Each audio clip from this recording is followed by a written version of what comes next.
Sir, इंडी गठबंधन की बैठक में नीतीश कुमार जी को भाव नहीं दिया गया। सीट शेयरिंग पर आप लोगों की सहमति नहीं बन पा रही है। ऐसा कौन आदमी है कि कहता है कि 9 ही सीट हम जनता दल यू को देंगे? ऐसी क्या वजह हुई कि आपको भी, आपके साथ साथ लगभग 150 सांसदों को लोकसभा अध्यक्ष और राज्यसभा के सभापति के द्वारा निष्कासित किया गया?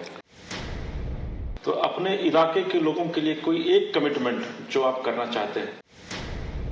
1990 के उस दौर को याद कीजिए जब इस देश में मंडल कमंडल की सियासत चल रही थी और यह कहा जा रहा था कि क्या मंडल पर कमंडल भारी पड़ेगा या फिर कमंडल पर मंडल। और उस दौर में कोसी के इलाके में दिनेश चंद्र यादव का नाम काफी चर्चित हुआ करता था। पहली बार दिनेश चंद्र यादव न सिर्फ 1990 में विधानसभा चुनाव जीत करके बिहार के सबसे बड़े सदन विधानसभा में पहुंचे, बल्कि उसके बाद लगातार सहरसा विकास की ओर न सिर्फ अग्रसर हुआ बल्कि विकास की रफ्तार में लगातार बढ़ता चला गया। अभी इस वक्त हमारे साथ पटना में मौजूद है स्टूडियो में फिलहाल मधेपुरा के लोकसभा सांसद और जदयू के कद्दावर नेता और किसी जमाने में न सिर्फ उत्तरी बिहार की तस्वीर और तदबीर को बदलने वाले दिनेश चंद्र यादव जी, आपका बहुत स्वागत है। धन्यवाद। हमारे स्टूडियो में दिनेश जी, 1990 से लगातार आप बिहार की राजनीति में न सिर्फ सक्रिय रहे हैं बल्कि 4 बार आप विधानसभा चुनाव जीत करके बिहार के सबसे बड़े सदन पहुंचे, 2 बार बिहार सरकार में मंत्री भी रहे, 4 बार आप लोकसभा चुनाव भी जीते और सहरसा के इलाके में आपको विकास पुत्र के नाम से भी जाना जाता है। क्या कहना चाहेंगे आप? देखिए, विकास तो हुआ, इसमें दो राय नहीं है। और विकास पुत्र का पद भी हम कोई अपने आप नहीं ले लिए, लोगों के मन में हुआ, लोग चर्चा करने लगे और आम लोग भी उसको पसंद किए तो वो लोग भी इस बात को बार बार बोलते हैं। और हम लोग साधारण परिवार के हैं और यह हर हमेशा एहसास रहता है कि हम लोग तो अपने काम से जाने जाएं और यदि हम लोग काम नहीं करेंगे, जनता का काम नहीं होगा, क्षेत्र का विकास नहीं होगा, तो फिर हम लोग के ऐसे साधारण व्यक्ति को कौन याद रखेगा। उसी को ध्यान में रखते हुए जब जब मौका मिला, चाहे विधानसभा में विधायक के रूप में या लोकसभा में सांसद के रूप में, तो हम समझते हैं कि अपने जीवन को तो हम सार्थक किए और कोई क्षण ऐसा नहीं गमाए कि जो कुछ होने वाला है और हमारे शिथिलता के कारण वह नहीं हुआ, ऐसा एक भी अवसर नहीं आया। उसी का फल है कि उस इलाके में आज़ादी के 62-63 वर्ष के बाद बड़ी रेल लाइन की सुविधा वहाँ के लोगों को मिली। राष्ट्रीय राजमार्ग जो कोसी का इलाका है, सहरसा मधेपुरा सुपौल एक जिला था पहले सहरसा, तो उसमें 1 इंच भी राष्ट्रीय राजमार्ग नहीं था। लेकिन वर्ष 96 में जब पहली बार सांसद हुए थे तो उस इलाके के दूर क्षेत्र से एक नेशनल हाईवे की स्वीकृति हमने आदरणीय उस समय के प्रधानमंत्री देवगौड़ा साहब से कह के मुजफ्फरपुर से निर्मली फारबिसगंज पूर्णिया तक NH 57 की स्वीकृति कराई, जो बाद में एक्सप्रेस हाईवे का जब कंसेप्ट आया गुजरात से पोरबंदर तक, गुजरात के पोरबंदर से सिलचर तक, तो उसी NH 57 होके ही वह गुजरी और आज के दिन में उस इलाके के लोगों के नसीब में भी 4 लेन की सुविधा उपलब्ध हो सकी। और बहुत ऐसे काम है जो उस इलाके में हुआ, जो पिछड़ा हुआ इलाका कहलाता था पहले। उस इलाके में यदि किसी अफसर का पदस्थापन हो जाता था तो चिंतित हो जाता था कि अब हम वहाँ कैसे रहेंगे, क्या करेंगे, नहीं करेंगे, क्योंकि सहरसा से लोग आते थे, मानसी 43 किलोमीटर की दूरी थी, छोटी रेल लाइन की गाड़ी चलती थी तो उसको 3 से 4 घंटा लग जाता था 43 किलोमीटर में। सड़क की तो कोई सुविधा थी नहीं, यदि कोई सड़क मार्ग से आना चाहता था तो पूर्णिया के सरसी होके कुर्सेला होके लोग पटना वगैरह आते थे। लेकिन वह दिन तो अब रहा नहीं। उस इलाके से तो कई दिशा में रास्ता खुल गया, जिधर से भी लोग चाहेंगे उस इलाके से निकलने के लिए सभी जगह से लोग निकलते हैं और सारी सुविधा लोगों को मिली, इसमें दो राय नहीं है। दिनेश जी, एक बड़ा सवाल है कि क्योंकि अभी आप लगातार विकास की बात कर रहे हैं कि ब्रॉडगेज आपने वहाँ दिलवाया, मुझे आज भी याद है कि जब उस समय राज्य मंत्री दिग्विजय सिंह जी थे तो वो आए हुए थे आपके बुलावे पर वहाँ, और बड़ा कार्यक्रम आपने सहरसा में किया था, और उस समय जो ओवर ब्रिज है उसकी नींव रखी गई थी, उसमें मुझे लग रहा है कि आपका बड़ा योगदान था, लेकिन वो आज तक बन नहीं पाया। क्या वजह है इसके पीछे? नहीं, सच्चाई तो यह है कि सहरसा में जो रेल लोड ओवरब्रिज की स्वीकृति हुई थी वह वर्ष 96-97 में ही हुई थी, लेकिन पता नहीं उसमें कौन सा ग्रहण लगा हुआ है कि काम रास्ते पर आ जाता है फिर वह काम रुक जाता है। हम सांसद हुए इस बार भी मधेपुरा लोकसभा से, तो मधेपुरा में एक आरओबी की स्वीकृति, रेल लोड ओवर ब्रिज की स्वीकृति कराई और उसमें काम शुरू हो गया। खगड़िया से जब हम सांसद हुए थे तो खगड़िया में भी इसी तरह की समस्या थी, तो उस पंचवर्षीय कार्यकाल में खगड़िया में रेल लोड ओवर ब्रिज की स्वीकृति कराई और वह भी बन के तैयार हो गया, आम लोग को उसका लाभ मिल रहा है।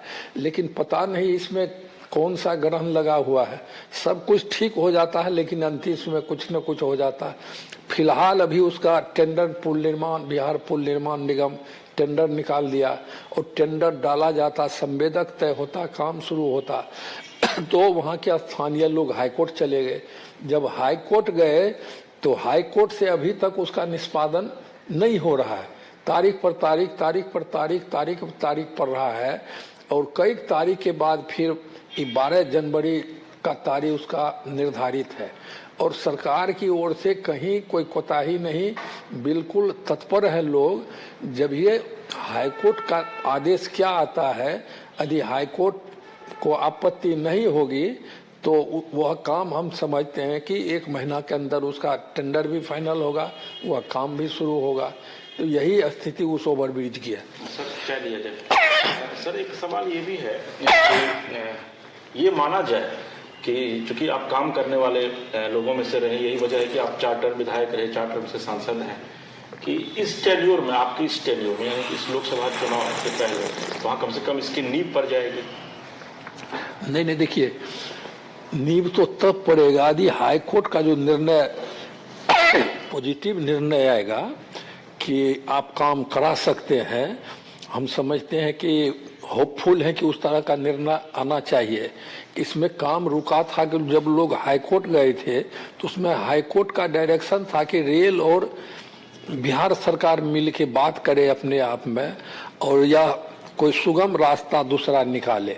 तो दोनों लोग बैठे थे और उसमें यह हुआ था कि दूसरे रास्ते पर भी विचार हो।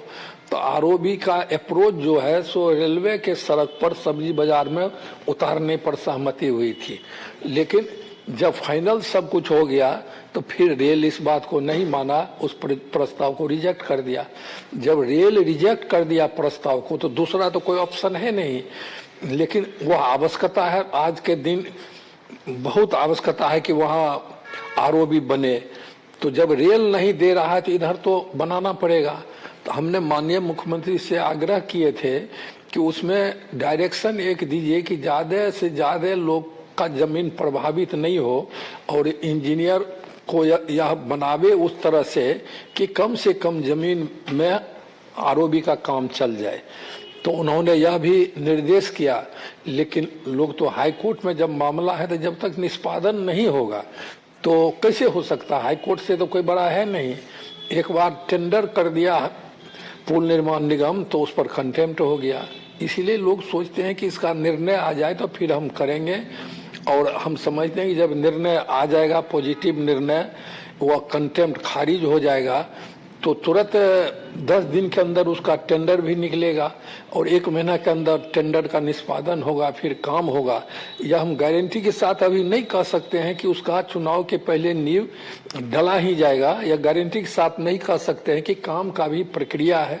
सबसे तो जटिल समस्या यह है कि उसमें कोर्ट का निर्णय जल्द से जल्द हो जाए, तब उसमें बात आगे बढ़ेगी। लेकिन इतना हम जरूर कह सकते हैं यदि कोर्ट उस कंटेम्प्ट को रिजेक्ट कर देगा तो हम होपफुल हैं कि उसका नींव चुनाव के पहले निश्चित रूप से डाला जाएगा। दिनेश जी, कुछ पॉलिटिकल सवाल आपसे लेते हैं। 1990 के दौर में आप लालू प्रसाद यादव के काफी करीबी हुआ करते थे उस समय, फिर अचानक ऐसा क्या हुआ कि आप लालू जी का साथ छोड़ करके नीतीश कुमार के साथ हो लिए?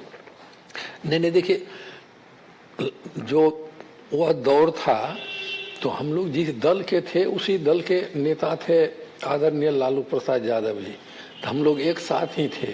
कुछ परिस्थिति बीच में आई कि दल ब्रेक हो गया। जब ब्रेक हुआ तो एक राष्ट्रीय जनता दल बन गया और एक जनता दल यू बन गया। तो हम जनता दल यू के साथ रहे। शरद जी, आदरणीय शरद यादव जी थे, देवगौड़ा साहब थे, रामविलास पासवान जी थे, सभी लोग थे उसमें। तो हम इस साइड रहे। और जनता दल यू तो जो माननीय मुख्यमंत्री जी की पार्टी समता पार्टी थी, तो बाद में उसका विलय हुआ जनता दल यू में, तब हम लोग साथ थे। लेकिन रिश्ता तो किसी दल में थे। माननीय मुख्यमंत्री जी से मेरा अच्छा ही रिश्ता था, हम तो इसमें थे। लेकिन माननीय मुख्यमंत्री जब रेल मंत्री हुए थे, जो बड़ी रेल लाइन हम स्वीकृति कराए थे आदरणीय रामविलास पासवान जी के समय में, तो उसमें व्यवधान कई तरह का आ रहा था। जैसे बदला में जो है बागमती नदी, तो उसमें कई तरह की समस्या थी, काम रुक गया था। इंजीनियर कह दिया, रेल कह दिया कि यहाँ पुल बनना संभव नहीं। तो उस दौर में भी आदरणीय नीतीश कुमार जी उच्च स्तरीय बैठक कई दौर की करके उस रास्ते को सुगम कराए। अपने से भी सहरसा इलाके में गए और बड़ी रेल बना। तो दूसरे दल में भी थे, तो इनसे रिश्ता मेरा पहले से ही बना हुआ। तो अब तो एक साथ ही हैं और अब तो कुछ कहना नहीं है। वह भी काम पसंद लोग हैं और अपने समय को व्यर्थ जाया नहीं करते हैं और वो हर हमेशा काम की चिंता करते हैं, उसी में लगे रहते हैं। शरद जी के भी आप काफी करीबी रहे हैं। मुझे याद है कि एक बार मैं भी आपके साथ, मुझे भी मौका मिला था कि आपके साथ और शरद जी के साथ मैं मधेपुरा लोकसभा में घूमा था। आपको लगता नहीं है कि राजनीति का एक ऐसा वक्त आएगा जब शरद जी जैसे नेता को भी नीतीश कुमार ने साइड कर दिया? नहीं, देखिए, कोई साइड करता नहीं है, बल्कि परिस्थिति ऐसी बन गई। और शरद जी राष्ट्रीय अध्यक्ष थे जनता दल यू के। उन्होंने खुद बयान दिया कि हम अब राष्ट्रीय अध्यक्ष नहीं रहेंगे, नीतीश कुमार राष्ट्रीय अध्यक्ष होंगे। तो राष्ट्रीय अध्यक्ष श्री नीतीश कुमार जी हो गए। और जब हो गए तो राष्ट्रीय अध्यक्ष को अधिकार भी होता है, कुछ निर्णय यदि उनका होगा तो पार्टी में तो उनका निर्णय चलेगा ही, लेकिन छोटी छोटी बात पर इस तरह से मतय हो गया, राय में भिन्नता आने लगी और शरद जी दल को छोड़ दिए। तो जब दल को छोड़ के अलग हो गए तो हम लोग तो जनता दल यू में थे। हमारे नेता तो शरद यादव सिर्फ नेता नहीं थे, बल्कि एक परिवार के तरह, भाई के तरह हम लोग रहते थे। सब जानता था, सब सभी पार्टी के लोग कहते थे कि शरद जी इनके बड़े भाई हैं और ये छोटे भाई हैं। इस बात को सभी लोग मानते थे और सच्चाई भी है। कोई भी बात होती थी, यदि किसी सवाल पर हम कुछ कहते थे शरद जी को, तो शरद जी सोचते थे कि हर हालत में उस बात को मान लें। विशेष कोई परिस्थिति हो जाती थी तो हमको कहते थे कि अरे उसमें यह दिक्कत है, तो हम भी कंसीड करते थे। लेकिन रिश्ता तो पारिवारिक रिश्ता सा था, बड़े भाई और छोटे भाई का रिश्ता था, यह सच है, इसमें दो राय नहीं है। दिनेश जी, नीतीश जी के विषय में, चूंकि आप नीतीश जी को काफी करीब से जानते हैं, अभी आप बता भी रहे हैं कि आपके वो शुरू से नेता रहे हैं, जिधर वो रहे हैं आप उधर रहे हैं। लेकिन नीतीश जी के विषय में यह कहा जाता है कि नीतीश जी के जो पॉलिटिकल गुरु थे जॉर्ज फर्नांडिस साहब, एक वक्त ऐसा आया कि जब उन्होंने फर्नांडिस साहब को भी किनारे कर दिया। फिर एक वक्त ऐसा आया जब उनको लगा कि अब शरद यादव की उन्हें आवश्यकता नहीं, तो उनको भी उन्होंने किनारे कर दिया। यानी कि अपॉर्चुनिस्टिक वाली राजनीति जो है वो नीतीश जी करते रहे। जॉर्ज साहब के बारे में उतना हम नहीं बता सकते, लेकिन जहां तक शरद जी का सवाल है तो माननीय मुख्यमंत्री जी उनको दरकिनार नहीं किए। हम तो आए उठने से गवाह है। वो अपने आप पता नहीं उनको क्या हो गया था, बिल्कुल मन बना लिए थे कि इसमें हमको रहना नहीं है। कई कहानी है, उतना तो आपके सामने और टीवी पर कहना तो काफी वक्त लग जाएगा। लेकिन शरद जी इसमें अपने मन से निकल गए और हम लोग तो उनके प्रबल समर्थक थे, तो हम लोग को भी बताते कि हम क्यों निकल रहे हैं। कई अवसर आया कि माननीय मुख्यमंत्री जी मुझसे कहे कि एक बार बतियाइए, शरद जी को इस पर डिफरेंस है, उनसे आप बात कीजिए। कई अवसर पर बात करके उसको सॉल्व भी हम कराए। लेकिन इस बार तो पता नहीं क्या हो गया कि कह दिए कि इस बार आप कुछ कहोगे तो नहीं मानेंगे। और माइंड बना लिए। यदि शरद जी इस दल में रहते तो फेंकने का तो कोई सवाल नहीं है। मधेपुरा से लोकसभा चुनाव लड़ते शरद जी और चुनाव भी जीतते। हम तो कोई चुनाव लड़ने के लिए इच्छुक नहीं थे और हम तो पहले भी 3 बार सांसद हो गए थे, तो हमको यह लालसा नहीं था कि फिर हम चुनाव लड़ें। लेकिन पार्टी का जब निर्देश हुआ तो हमको लड़ना पड़ा। और पार्टी में जब रहते हैं हम लोग तो फिर पार्टी के नेता की भी बात रखनी पड़ती है। और लोगों ने कहा कि आप तो दिल्लीआइट हैं, आप तो दिल्ली रहना पसंद करते हैं, जबकि इस बार हमारी इच्छा नहीं थी। हमको तो आदरणीय नीतीश कुमार जी बिहार सरकार में मंत्री बना के रखे हुए थे, 2 विभाग के हम प्रभारी थे और चुनाव भी नहीं लड़ना चाहते थे। लेकिन पार्टी का जब निर्देश हुआ तो हम चुनाव लड़े। लेकिन लोगों को जानकारी नहीं है, वही लोग चलाते हैं कि मक्खी की तरह निकाल के शरद जी को फेंक दिए। यह बात सही नहीं है। शरद जी का काफी सम्मान श्री नीतीश कुमार जी करते थे, हम जानते हैं उस बात को। और सम्मान के साथ बात करना और सम्मान के साथ उनके बात को रखना यह हर हमेशा करते थे। लेकिन इस बार मन बना लिए शरद जी कि हमको इसमें नहीं रहना है, हमको निकलना ही है, तो उसका तो कोई जवाब नहीं था, इसीलिए अलग जाके हट गए जनता दल यू से। सर, करंट पॉलिटिक्स की बात करते हैं। अभी आप लोकसभा में तभी वहीं से आप दिल्ली से लौट रहे हैं। ऐसी क्या वजह हुई कि आपको भी, आपके साथ साथ लगभग 150 सांसदों को लोकसभा अध्यक्ष और राज्यसभा के सभापति के द्वारा निष्कासित किया गया? देखिए, देश में यह पहली बार हुआ। तानाशाही की चर्चा तो पहले भी लोग करते थे, शासक जो होते थे उसके बारे में, लेकिन अभी जो सत्ताधारी लोग हैं इससे बड़ा तानाशाह हम समझते हैं तानाशाही कभी चली ही नहीं। कि साधारण सी बात और सही बात पर यदि कोई आदमी उपद्रवी लोकसभा में ऊपर से दर्शक दीर्घा से जंप कर गया, हंगामा हुआ, नीचे आके अपने जूता से पोंछ निकाल के उसको पंप करके उसको उड़ाया और उसमें से बहुत धुआं निकला। यदि आप इमेजिन करिए कि वह यदि जहरीली गैस होता तो हमको लगता है कि 50 सांसद उसी में घुलट जाते, मर जाते उसमें। लेकिन भगवान की कृपा से वैसी बात नहीं थी। और लेकिन धुआं तो पूरे हाउस को कवर कर लिया था, कोई बचता ही नहीं है। यदि यह बात हुई सुरक्षा का, जब सवाल उठाया गया, किससे सवाल किया जाएगा? जो सत्ताधारी लोग हैं उसी पर सवाल किया जाएगा। यह लेचेज सुरक्षा में क्यों हुआ? तो उस शुरू के दिन से उसको भारतीय जनता पार्टी के जितने मंत्री हैं, जो व्यवस्था है उसको ढकने में पूरा लगन से उसमें लग गया। और जो विजिटर्स का जो उस तरह के आदमी का सिग्नेचर किया था विजिटिंग पास पर, वह भारतीय जनता पार्टी मैसूर से सांसद है। तो क्या यह नहीं होता कि उसको सो कॉज नोटिस होता है या उसको सस्पेंड किया जाता? जो 150 सांसद को आप सस्पेंड कर दिए तो जो दोषी है उसको आप तो सस्पेंड नहीं किए, और उल्टे जो इस बात को उठाया सबको आप निकाल बाहर किए। आप इमेजिन करिए यदि विपक्ष के वो सांसद उस स्थान पर रहे होते तो उसकी गिरफ्तारी तो उसी दिन हो जाती, और फिर उसी के बहाने उसके जो नेता होते, जैसे हम लोग के दल से होता तो हमारे नेता के यहाँ सीबीआई आ जाता कि जरूर इसका लिंक यहीं से जुड़ा होगा और कार्यवाही शुरू हो जाती।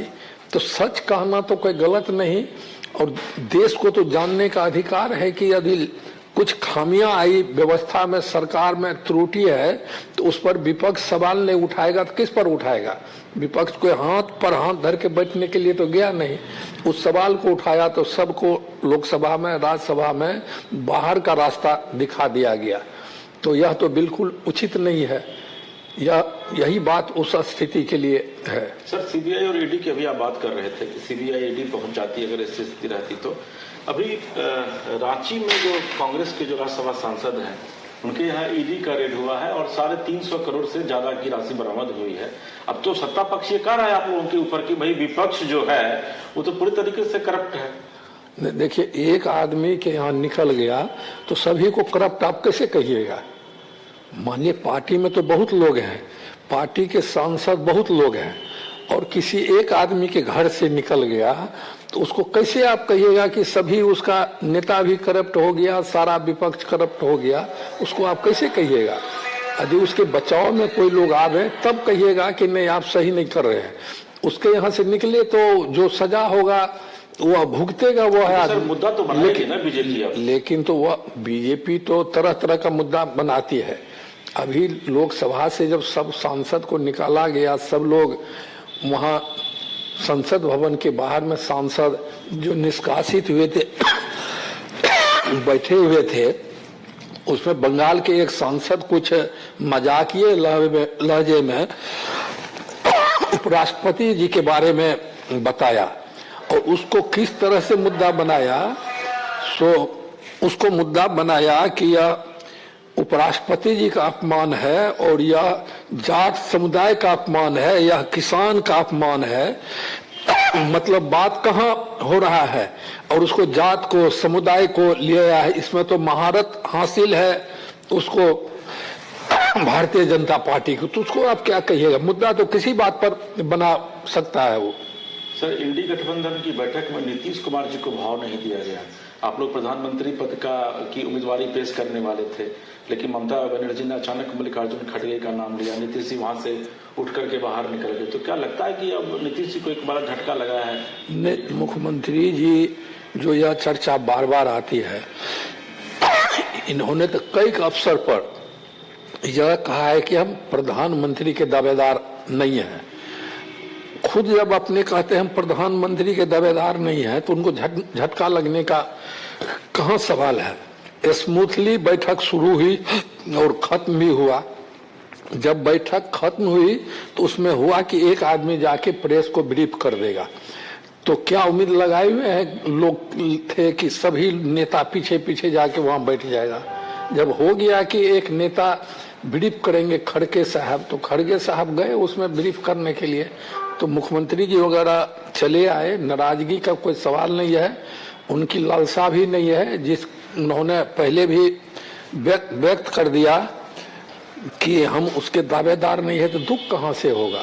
मुख्यमंत्री जी तो चाहते हैं कि विपक्षी की एकता हो जाए और इतना मेहनत करके सारे लोगों को एक जगह एकत्रित किए। यह साधारण बात नहीं है, नहीं तो एक जगह लोग बैठना ही नहीं चाहते थे, लेकिन एक जगह करके फिर बैठक पटना से शुरुआत हुई, बैठक बुलाए और उसके बाद आपको बंगलोर बम्बई होते हुए दिल्ली तक की बैठक गई। चूंकि इतनी पार्टी एक साथ है और उसको एक करने में तो समय लगेगा ही, क्योंकि सीट वगैरह का मामला है, सब राज्य का अलग अलग स्थिति है, तो सभी पर बात हो रही है और सभी लोग उस पर निर्णय करके एक रास्ते पर आएंगे। यही प्रयास माननीय मुख्यमंत्री जी का। खबर ये भी आ रही है कि 29 तारीख को जो आप लोगों की राष्ट्रीय कार्यकारिणी की बैठक है उसमें कोई बड़ा निर्णय लिया जा सकता है और ललन सिंह जो अभी आपके राष्ट्रीय अध्यक्ष है, संभवतः उनको पद से हटा करके नीतीश जी स्वयं राष्ट्रीय अध्यक्ष बन सकते हैं। क्योंकि अभी आप 2 दिन पहले मीटिंग में थे वहां मुख्यमंत्री के साथ दिल्ली में, क्या इस मुद्दे को लेकर कोई चर्चा हुई है? देखिए, इस मुद्दे पर कोई चर्चा नहीं हुई। माननीय मुख्यमंत्री जी दिल्ली आए थे तो हम जो सभी सांसद हैं हम लोग को हुआ कि मुख्यमंत्री से जाके मिलना चाहिए, चूंकि दिल्ली आए हैं। तो हम लोग समय लिखाए, समय मिला, हम लोग उसी समय पर गए। उस समय में राष्ट्रीय अध्यक्ष जी ललन बाबू भी वहां पर थे, तो बातचीत हुई, क्षेत्र के बारे में बात हुई और माननीय मुख्यमंत्री जी ने कहा कि समय कम बचा और क्षेत्र पर ध्यान दीजिए और कोई दिक्कत है तो बताइए। तो जिनको जो समस्या थी सब लोग माननीय मुख्यमंत्री जी के ध्यान में उस बात को लाए और उनका पदाधिकारी उस बात को नोट भी किया, लेकिन ऐसी कोई बात नहीं हुई। राष्ट्रीय कार्यकारिणी की बैठक तो समय समय पर होती ही रहती है। वह तो संगठन का एक हिस्सा है और रिपोर्ट तो हर हमेशा जाता है इलेक्शन कमीशन को ही। यदि यह सब नहीं होगा तो इलेक्शन कमीशन भी कहेगा यह पार्टी एक्टिव नहीं है और मान्यता रद्द होने की स्थिति हो जाती है। इसीलिए नेशनल एग्जीक्यूटिव की बैठक तो करना है, राष्ट्रीय परिषद की भी बैठक करनी पड़ती है। इसलिए सभी छोटी पार्टी हो या बड़ी पार्टी जो मान्यता प्राप्त पाती है वह करके उसकी सूचना चुनाव आयोग को भी देते हैं।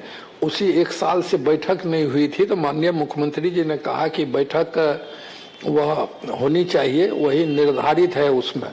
तो जब बैठक होती है तो कई तरह की बात होती है, तो इसको यह अनुमान लगाना कि इसको हटा देगा उसको बैठा देगा, हमको ना उसकी जानकारी है, न हम समझते हैं कि इस तरह के समाचार में कोई दम भी नहीं है। सर, एक खबर ये आ रही है कि सीट शेयरिंग पर आप लोगों की सहमति नहीं बन पा रही है।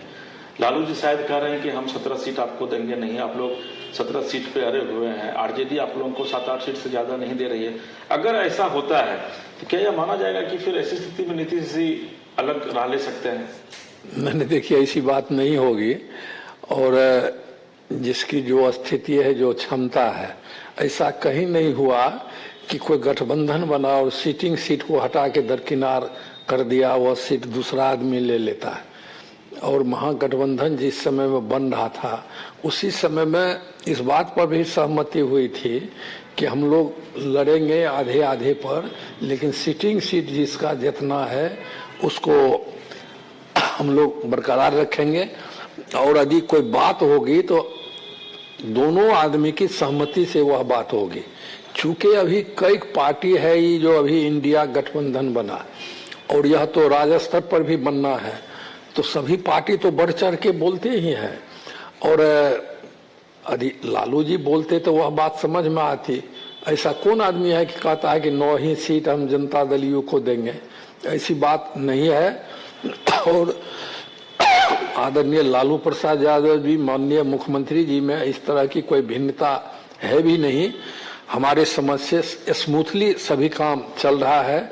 चूंकि सीट शेयरिंग में थोड़ी कठिनाई होती है, इसीलिए इंडिया गठबंधन जो बना वो अंतिम स्वरूप में नहीं आ रहा है, और वह बैठक 1-2 बैठक के बाद सब कुछ क्लियर हो जाएगा। सर, ऑल इज वेल है, सब कुछ ठीक है? हाँ, ऑल इज वेल है।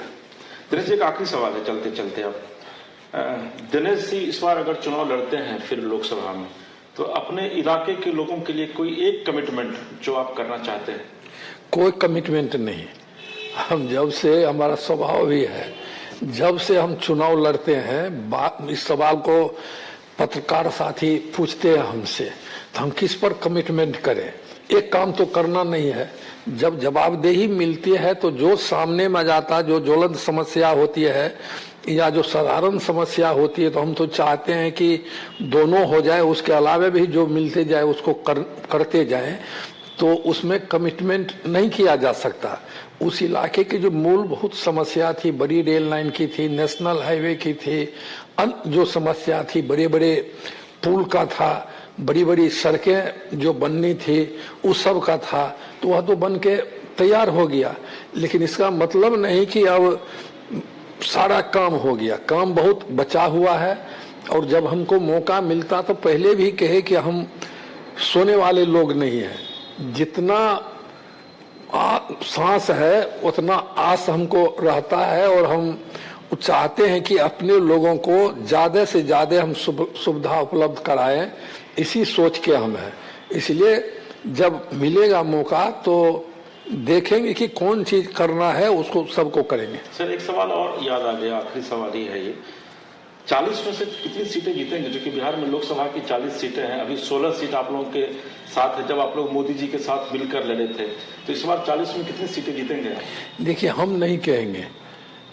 जो महागठबंधन बना और जो पिछले कई चुनाव का अनुभव है, और माननीय मुख्यमंत्री जी की जो क्षमता है, एनडीए में थे तो एनडीए कितना सीट जीता, एनडीए से हट गए तब कितना जीता, महागठबंधन के साथ अलायंस हुआ तब कितना सीट जीती गई, वह तो आंकड़ा है, इसमें किसी को बोलने की जरूरत नहीं है।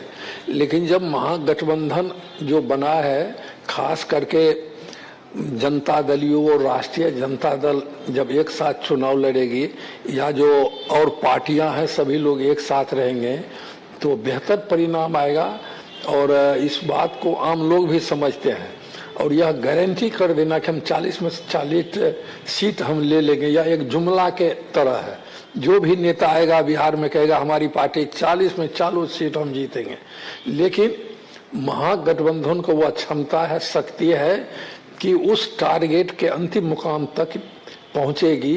यह बिल्कुल लगता है। मोदी जी आप लोगों के लिए कोई चुनौती नहीं है? बिहार में कोई चुनौती नहीं है।